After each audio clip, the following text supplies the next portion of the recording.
Thank you. Yeah, I think we need a bit of a reality check here, in my opinion.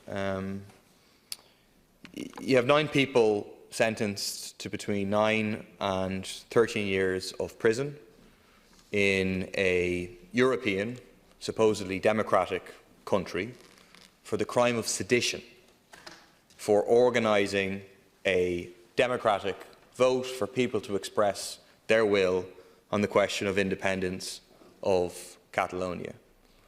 I mean, for anyone to try to dress that up or suggest that we have some independent rule of courts and so on and everything's fine, I just think is missing the point. If that was to happen in many other parts of the world, everyone would very clearly see this is not a democratic process when political leaders can be tried in court and jailed for lengthy periods of time for the crime of sedition because of organising a democratic vote.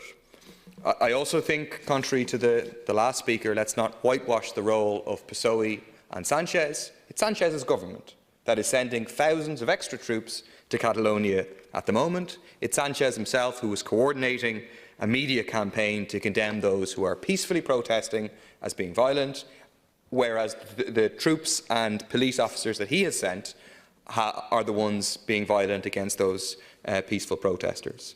I think that the Spanish establishment may be haunted in future by the ideas contained in James Connolly's words from 1914, where he wrote, "If you strike at, imprison or kill us, out of our prisons or graves we will still evoke a spirit that will thwart you and mayhap raise a force that will destroy you. We defy you, do your worst." Because the response to this incredible repression by the Spanish state has been a redoubling of the movement, arguably bigger than it was in 2017 or 2018. Hundreds of thousands of people on the streets, an extremely successful general strike on the 18th of October, demonstrations towards and into the airport, demonstrations in the squares, demonstrations on the streets. The response of that has been the campaign of terror that I have described, mass violence against protesters, blinding at least 4, injuring hundreds and arresting hundreds more. Anyone who doubts this and thinks that everything is peaceful and democratic and fine within the borders of the Spanish state can just go online and look at any video which shows incredible brutality by the police. There's a video of a bunch of police coming around snorting cocaine and then going out to beat protesters in an extremely brutal way, arresting the media for covering their crimes and their brutality. So it's very clear that Francoism is alive and well in the Spanish state, bearing its ugly head to put the boot down on the Catalan people, just as it did in 2017. The Spanish legal system and the police are riddled with elements of the old fascist dictatorship of Franco, and this is the same system which the EU leaders claim that we must respect. I think it reflects the contempt for democracy for those at the top of the European Union in this support for a campaign of terror and revenge. The international arrest warrant on Puigdemont needs to be rescinded immediately. The convictions of the 9 political prisoners must be immediately overturned.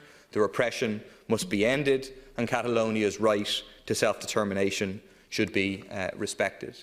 I do think that general strike on the 18th of October shows a way forward for the movement. To paraphrase Connolly again, it is the working class who are the incorruptible inheritors of the struggle against national oppression. That working class, that left leadership, not seeking a path of compromise with Francoism, not seeking an independent Catalonia in order to pursue a neoliberal race to the bottom, that drive for an independent socialist republic of Catalonia, in my opinion, is the way forward and can appeal to working class people across national and cultural lines, having an impact on the working class across the Spanish state as a whole. I think that an important part of that is obviously supporting the right to self-determination of other national minorities within the Spanish state, opposing the repression and oppression that faces those national minorities, obviously particularly and strongly the Basque people, and standing for a future socialist federation of the Spanish state and the Iberian Peninsula.